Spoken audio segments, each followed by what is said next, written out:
है ना, पूर्व जन्म में हूहू नाम का गंधर्व था और एक बार देवल ऋषि तालाब में स्नान करने के लिए गए और इस हूहू नाम के गंधर्व ने डुबकी लगा करके देवल ऋषि का पैर पकड़ लिया। देवल ऋषि डर गए। देवल ऋषि ने श्राप दे दिया, अरे दुष्ट, तूने मेरा ग्राहक की तरह पैर पकड़ा है, जा तू पृथ्वी पे जा और ग्रह का रूप ले। जी वो ग्रह। यहां सुखदेव जी कहते हैं, राजन, इस तरह से जो पूर्व जन्म में करता है उसे तो हम भोगते हैं। राजा परीक्षित ने फिर कहा, प्रभु अभी हजम नहीं हुई बात, अब हाथी भी तो कोई होगा। हाथी कौन था? क्या देवल ऋषि हाथी थे? नहीं देव राजा।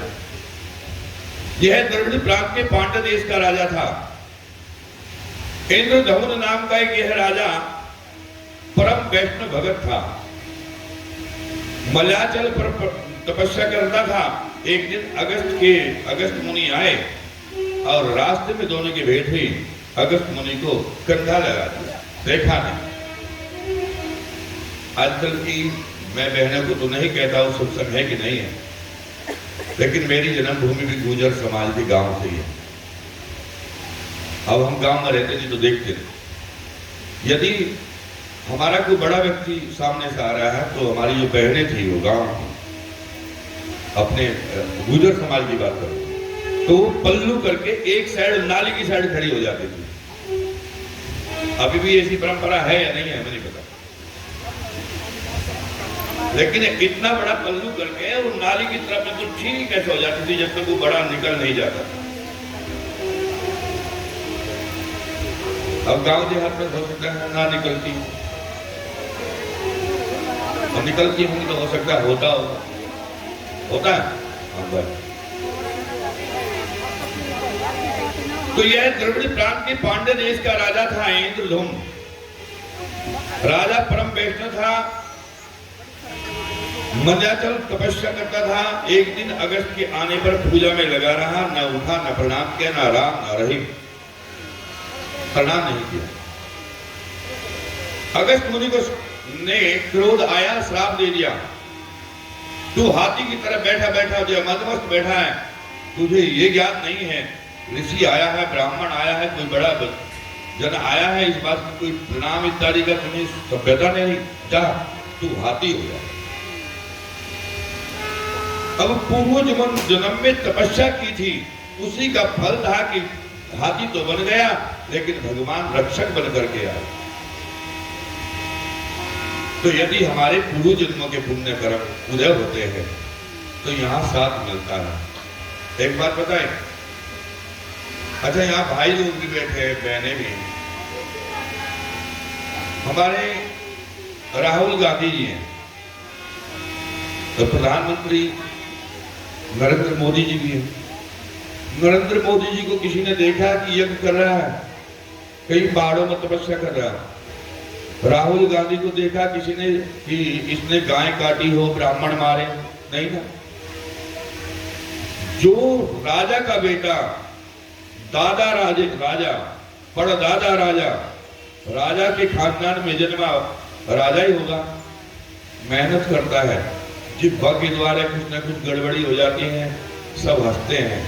राजा का बेटा पप्पू हो गया, पप्पू कहते हैं सब, है ना, क्यों? पुण्य छीन हो गए। नरेंद्र मोदी जी ने हो सकता है पूर्व जन्मों में क्या तप किया होगा, उसी तप का भाव है। आज हर तीसरा आदमी कहता है नहीं वो ठीक है। तो ये ना नरेंद्र जी अच्छे हैं और ना राहुल जी बुरे हैं। राहुल जी के पुण्य छीन है और उनके पुण्य उदय हो गए, इसमें कोई संदेह नहीं है। हमेशा मनुष्य अपना ही यहाँ भोग करके जाता है, जो जैसा करता है उसको आगे वैसा ही योनि प्राप्त होगा। इसलिए ये यज्ञ पुण्य क्रम जो आज कर रहे हैं आप और हम कर रहे हैं, इसका प्रभाव हो सकता है यहाँ ना मिले, लेकिन आगे सुनिश्चित मिलेगा। और इस यहाँ कुछ भी नहीं मिलेगा तो एक चीज मिलेगी, सत्संग के साथ साथ विवेक मिल जाता है। हम 12 महीने रोज कार्य करते हैं, यहाँ रोज सत्संगी नहीं होगी, हो सकता है रोज कथा हो जाए, क्योंकि जो है हमारे वृंदावन के बहुत सारे जो सेवक है कुछ दिन कथा सुनते हैं, वही कथा बजाना शुरू कर देते हैं। कथा तो हो सकती है क्योंकि वो कहीं भी पांडाल लगाते हैं वहीं शुरू कर देते हैं, लेकिन ये यज्ञ नहीं होगा बहुत जल्दी में।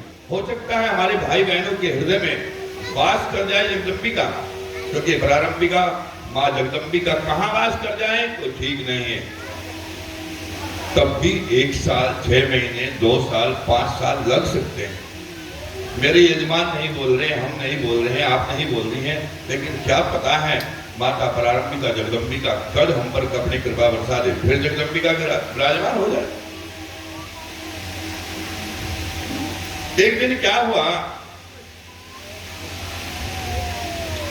इंद्र जो है अपनी हाथी की सवारी पर बैठे बैठे भ्रमण कर रहे थे और उधर से दुर्वासा ऋषि जा रहे। इंद्र कौन है? इंद्र हमारे देवता जिसके 100 यज्ञ हो जाते हैं। 100 यज्ञ करके जो जाता है देवताओं में, देवताओं का पार्षद बनता है, फिर धीरे धीरे देवताओं में स्थान प्राप्त कर लेता है, तो देवताओं के द्वारा एक इंद्र बनाया जाता है, यानी देवताओं का राजा। जब देवताओं का राजा बनाया जाता है तो राजा को देख करके प्रयास करता है हर आदमी झुकने का। दुर्वासा ऋषि ने सोचा इंद्र की सवारी आ रही है, अपने गले में जो माला थी रास्ते में और तो कुछ था नहीं, अपने गले की माला उतार करके इंद्र को पहना। वैसे ऐसा नहीं करना चाहिए, अपने गले की माला झूठी हो जाती है, लेकिन यात्रा में जितना भी हो सके उतना ही कर लो। अपने गले की माला उतार करके इंद्र को पहना दी। इंद्र ने क्या किया, उस माला को उतार करके हाथी को पहना दिया। हाथी ने क्या किया, हाथी के मस्तक से वो माला गिरी और पैर के नीचे फिसली गई। दुर्वासा ऋषि शाम के समय फिर उसी रास्ते आ रहे थे। दुर्वासा ऋषि ने देखा, ओ हो, इंद्र को अहंकार आ गया, इंद्र को अहंकार आ गया और श्राप दे दिया।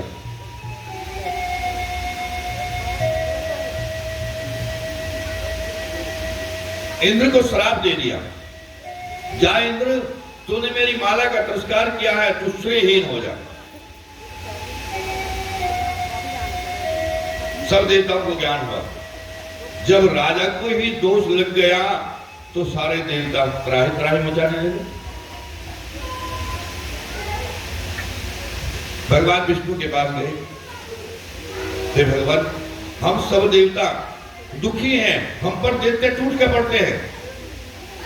अब उस समय राजा बलि का राज्य होता था।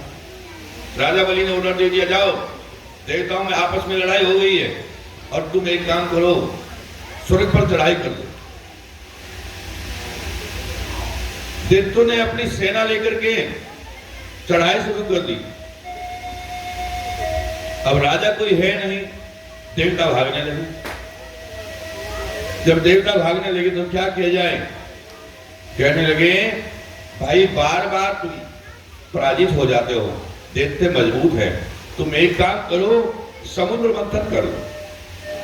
समुद्र में बहुत सारी चीजें ऐसी हैं जो तुम्हें प्राप्त होंगी और उसे तुम अकेले नहीं कर सकते। किसी काम बनाने के लिए किसी राक्षस की भी आवश्यकता पड़ती है तो अपना काम निकाल लेना चाहिए, लेकिन राक्षस नहीं बनना चाहिए।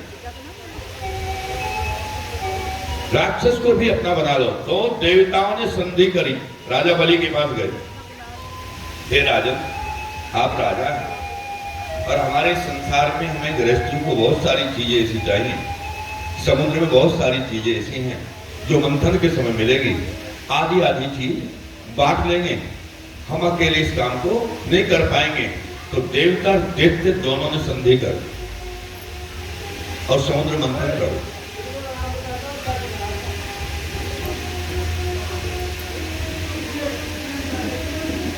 देव देव महादेव भूतात्मना भूत भावना प्राहिना शरण प्रपन्ना स्त्रीलोका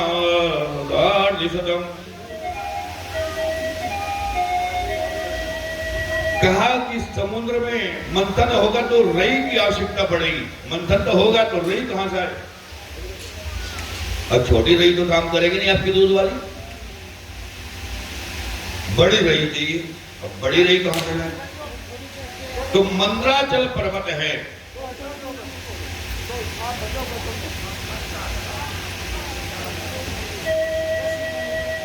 मंद्राचल पर्वत है, और मंद्राचल पर्वत कहने लगा कि मैं तुम्हारी साथ रह जाऊंगा, मुझे रई बना लो। जब रई बनाने का निर्णय मंद्राचल पर्वत ने ले लिया कि चलो, अब फिर कहने लगे रस्सी कहां से आए? उस समय की बात है, उस समय तो रस्सी थी नहीं। अब तो चाहे जितनी रस्सी मंगा लो, पंडित जी को बांधना तो घर में मिल जाएगी 10-15। लेकिन यहां समुद्र मंथन के लिए रस्सी कहां से आए? तो वाह सर्प देवता ने कहा महाराज रस्सी का काम मैं करूं। अब मंद्राचल पर्वत पर लपेटा ले लिया। अब जो हमारे देवते हैं वो उल्टा काम करते हैं, जो देवता कहते हैं उसमें सोचते हैं देवते हैं कि इसका कोई ना कोई लाभ होगा। देवताओं ने कहा देखो भाई, पूंछ होती है अशुद्ध, पूंछ की तरफ रहेंगे देवते और मुंह की तरफ रहेंगे हम, कारण मुंह शुद्ध होता है। अब देवताओं ने सोचा कि यदि मुंह की ओर ये आ जाएंगे तो सरप पे जोर पड़ेगा, जोर पड़ेगा तो जहर की पोटली फूटेगी, जहर की पोटली फूटेगी तो वहां देवता मरेंगे। तो क्यों ना देवताओं की रक्षा के लिए थोड़ा सा छल किया जाए। तो देवताओं ने सबसे पहले कहा महाराज हम रहेंगे मुंह की ओर। देवताओं ने कहा नहीं ये हमारी चलेगी, मुंह की ओर रहेंगे हम, पूंछ की ओर रहो तुम। अब देवता तो ऐसा ही चाहते थे। अब समुद्र मंथन होने लगा, सरप की पोटली फूटी तो वहां जितने देवते थे वो सब मारे गए। फिर दूसरे देवते आए, अंत ने गत्वा समुद्र मंथन हुआ। श्रीरंभा विश्ववारिणी अमे शंख गजराज धनुष कल्पत्रु वेद मणि कामधेनु शशिवार। समुद्र मंथन हुआ, सबसे पहले जहर निकला, विष। देवताओं ने कहा देखो भाई ये पहली चीज है, ये पहली चीज तुम्हारी। अब देवता कहने लगे भैया फंस गए, क्या करें? अब सब पिएंगे तो सब मरेंगे। देवते चाहते हैं देखेंगे विष का क्या करेंगे, लेकिन देवताओं के पास सब जुगाड़ है। जब भगवान रक्षा करने के लिए आते हैं ना, सब व्यवस्था बना देते हैं। जहर पीने के लिए भगवान शिव को बहुत श्रेष्ठ मानते हैं। भगवान शिव का ध्यान किया गया कि नमामि समीशान निर्वाण रूपम विभुम व्यापकम ब्रह्म वेद स्वरूपम निजम निर्गुणम निर्विकल्पम निरीहम चिदाकाशे माकाशे वासं भजेहम निराकारे मोंकारे मूलम तुरीहम गिराज्ञाने गोतीतमीशं गिरीशं करालम महाकाले कालम कृपालम गुणागारे संकारे परम नतोहम तुषाराद्रि संकाशे गौरं गभीरं मनोभूति कोटि प्रभास्वरी शरीरं स्फुरन्मौलि कल्लोलिनी चारु गंगा लसत भाल भालेन्दु कंठे भुजंगा चलति कुंडलं शूरनेत्रं विशालं प्रसन्नाननं नीलकण्ठं दयालं मृगाधीश चर्माम्बरं मुण्डमालं प्रियं शङ्करं सर्वनाथं भजामि प्रचण्डं प्रकष्टं प्रगल्भं परेशम् अखण्डं अजं भानुकोटिप्रकाशं त्रयाशूलनिर्मूलनशूलपाणिं भजेऽहं भवानीं पतिं भावगम्यं कलातीतकल्याणकल्पान्तकारी सदा सज्जदानन्ददाता पुरारी चिदानन्दसन्दोहमोहापहारी प्रसीद प्रसीद प्रभो मन्मथारी न यावद् उमानाथ पादारविन्दं भजन्ति हलोके परिवाराणं न तावत् सुखं शान्तिसन्तापनाशं प्रसीद प्रभो सर्वभूताधिवासं निजानामि योगं जपं नैव पूजां ततोऽहं सदा सर्वदा संभुतुभ्यं जराजन्म दुःखो जदातप्यमानं प्रभोपाह्यापन्नमामि सशम्भो। बोले शंकर भगवान की जय हो। भगवान शंकर देवताओं ने प्रार्थना करी है, बोले बाबा ये जो हमने प्रार्थना बोली है, ये हाथ जोड़ करके प्रार्थना बोली देवताओं। भगवान शंकर प्रसन्न हो गए, प्रकट हो गए, कही हे बाबा आप हमारे लिए कुछ कार्य कर दें, बताओ ना। कहीं विष हमारे पास आया है और हम इसे पिएंगे तो झेल नहीं पाएंगे, और आपको ही ताकत है, आप इसका पान कर जाए।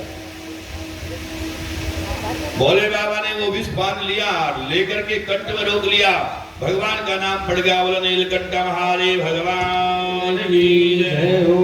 नीला कंठ हो गया, भगवान ने अंदर नहीं जाने दिया। क्यों? अंदर परमात्मा विराजमान है। एक बात बताएं, हमने देखा जो मदिरा पीते हैं लोग, वो भी जब अंदर करते हैं तो आंख बंद करते हैं, उसे पता है कि गलती कर रहे हैं, क्यों अंदर भगवान देवता बैठे हैं। भगवान शिव ने वो कंठ में रोक लिया, नीला कंठ पड़ गया, महाभगवान का नाम होगा नीलकंठ महादेव। अब लोग बात कहते हैं भगवान भोलेनाथ भी तो नशा करते हैं, कहते हैं ना, सबको पता है ना भगवान भोलेनाथ नशा करते हैं, है ना? नहीं करते, भगवान भोलेनाथ नशा नहीं करते।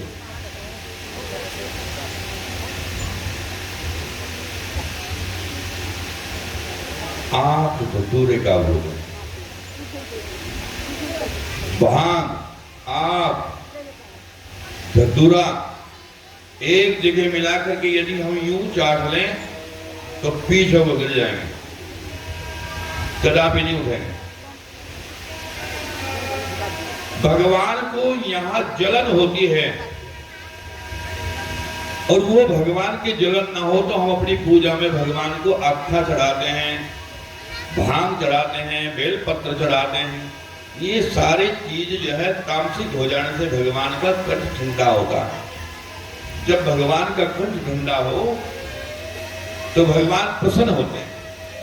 भगवान नशे के लिए नहीं करते इस कार्य, तो उन सब चीज को पिला करके एक देवताओं की रक्षा के लिए अपने शरीर पर झेल ली, वो है हमारे भोले बाबा। इसलिए कहा है देवादिदेव महादेव। यहां देवताओं की रक्षा के लिए महादेव ने इतना बड़ा कार्य किया, तभी से भगवान का नाम रखा गया कि देवादिदेव महादेव। बोले शंकर भगवान की जय हो। उसमें कामधेनु गाय निकली, उच्चेश्वरा घोड़ा निकला, और आदि आदि सबने बांट लिया। फिर उसमें से लक्ष्मी भी निकली।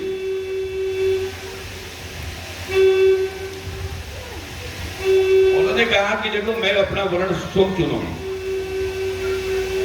देवता देखते हैं सब अब अपनी मुंह पूछ करके सब लाइन में खड़े हो गए।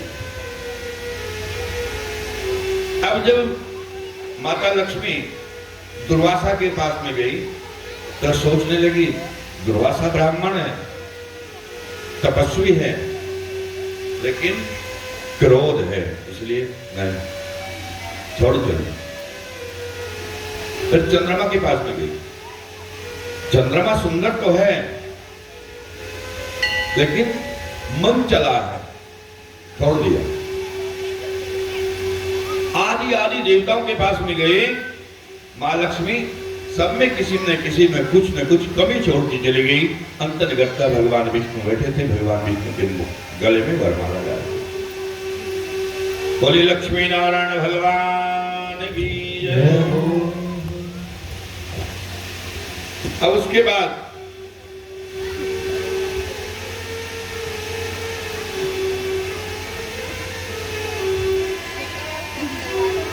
कथम कस्म प्रायदा कौशल्यं मयि संहिता विश्वासं पंडितो जातु कामनेषु न यत्ततिः। सबके बाद में अमृतमय कलश निकला, धन्वंतरी वैद्य लेकर के निकले। बोले धन्वंतरी भगवान की। ये सारे जो 24 अवतार हमने परसों बताए थे, 23 अवतार, 24 अवतार तो हो जो हम जय बुलवाते हैं, तो यहाँ उस भगवान का प्रगट्य हुआ है, इसलिए हम जय बुलवाते हैं। लेकिन क्या किया, धन्वंतरी के हाथों से वो कलश लिया और देखते लोग चपट भाग चले, देवता खड़े रह गए। अंत ने कहा वो गई। अब ये देखते भागे हैं, क्योंकि देखो बुढ़ापे की आवाज है, कभी सोचे देवता लेके भागे, देवता नहीं भागे, देवता तो खड़े रह गए बेचारे। अब पीछे पीछे देवता, आखिर बड़े बड़े बलवान है देवताओं में। पवन सुत जी ने आगे पकड़ लिया जाकर के, हवा के साथ चल रहे। तो जहां जहां वो कलश उन्होंने रखा है, थक जाने के बाद हरिद्वार में रखा, महाकुंभ होता है। जहां छलक गया वहां महाकुंभ होता है, जहां छलका है वहां कुंभ होता है, जहां वैसे ही निकले हैं वहां अर्ध कुंभी होती है। उस कलश की महत्व है।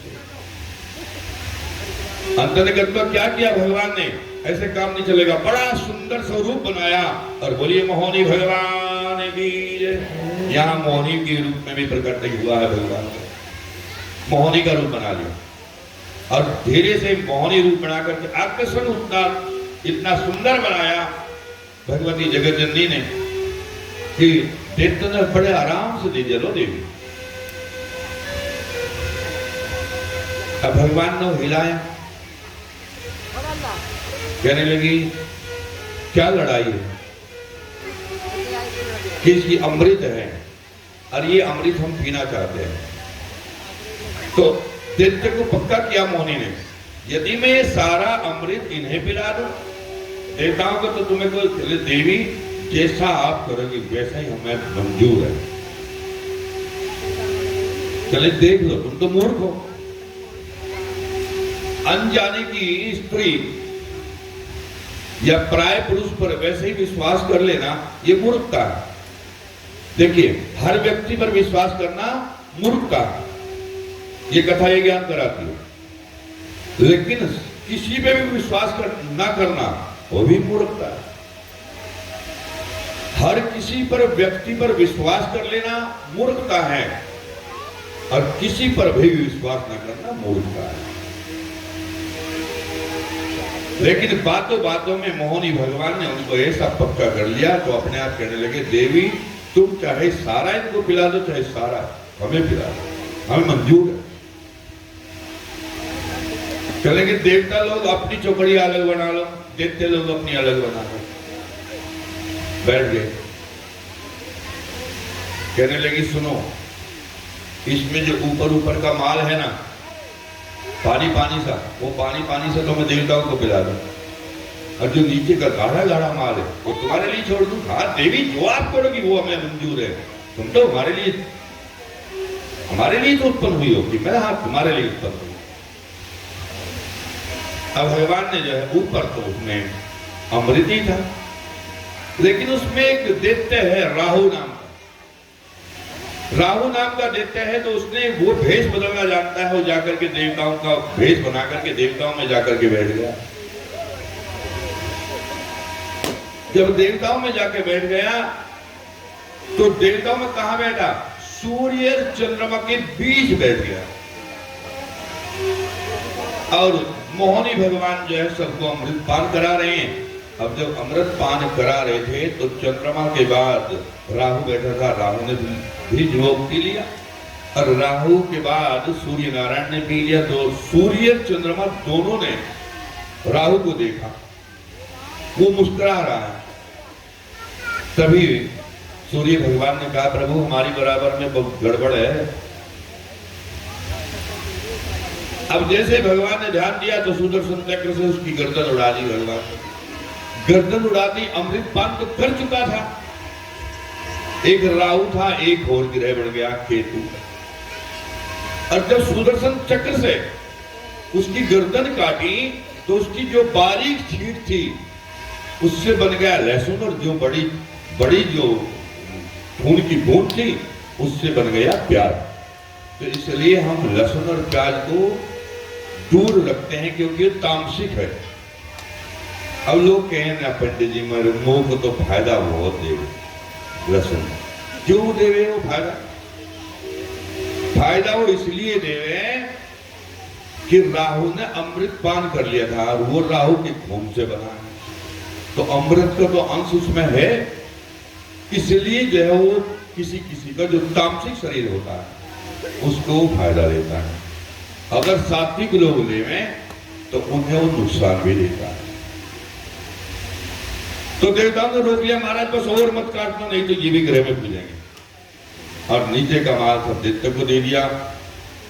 ये कथा यहाँ पूर्ण इसलिए हुई क्योंकि देवताओं की रक्षा के लिए भगवान ने स्वयं जन्म लिया, और उसी बीच जब चल रहा था क्या रई, तो नीचे जो है पर्वत जाने लगा, नीचे पर्वत जाने लगा, और देखो कहाँ क्या है। तो जब नीचे पर्वत जाने लगा तो कैसे रुके? तो भगवान ने कहा कि एक काम करो, मैं कच्छप बन जाता हूं, कच्छे पर कितना भी वजन दे दो मरता नहीं। तो यहाँ भगवान ने कछुए का रूप बनाया है और उस मंदराचल पर्वत की गुफा में उसमें चले जाते हैं नीचे, और समुद्र मंथन तब हुआ, लेकिन फिर उसके बाद कुछ मिला नहीं। यहाँ बोले कच्छप भगवान की जय। यहाँ भगवान ने कछुए का रूप भी बनाया।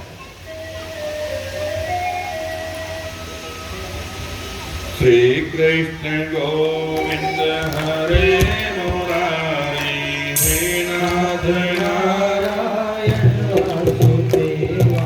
श्री कृष्ण गोविंद हरे मुरारी, हे नाथ नारायण वासुदेवा। श्री कृष्ण गोविंद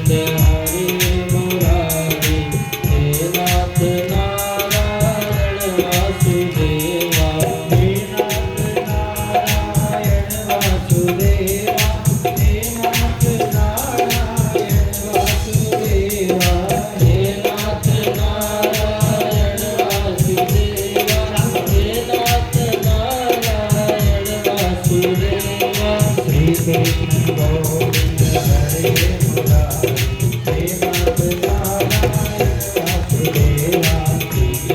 गोविंद हरे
नमस्तुभ्यं भगवते पुरुषाय महेयसे सर्वभूतानिवासाय वासुदेवाय सक्षिणे।